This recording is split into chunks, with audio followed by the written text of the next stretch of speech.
Oil పట్టేటప్పుడు జై శ్రీరామ్ ఎక్కడ పోయింది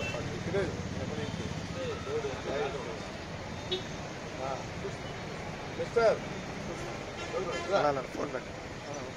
జై శ్రీరామ్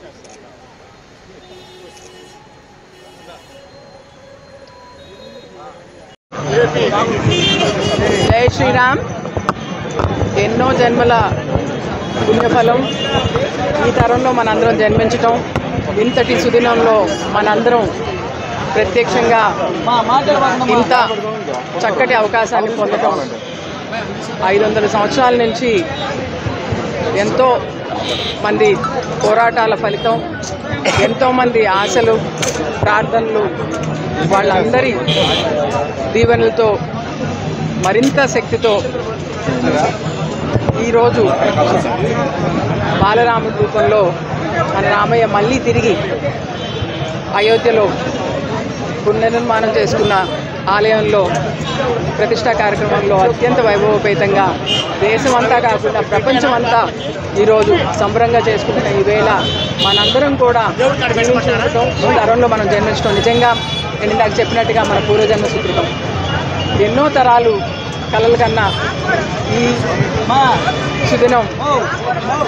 ఇంత చక్కగా, ఇంత వేడుకగా ఊరు వాడ ఏకమై ప్రతి ఒక్కరూ ఒక మతంతో కానీ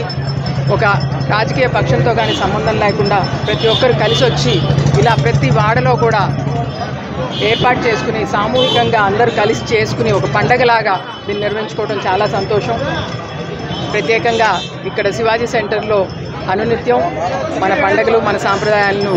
నిలబెడుతూ ఇక్కడ శివాజీ సెంటర్ వాళ్ళు నిర్వహిస్తున్న ప్రతి కార్యక్రమం వినూత్నంగా నిర్వహించడం జరుగుతుంది. అలాగే ఈరోజు ఇక్కడ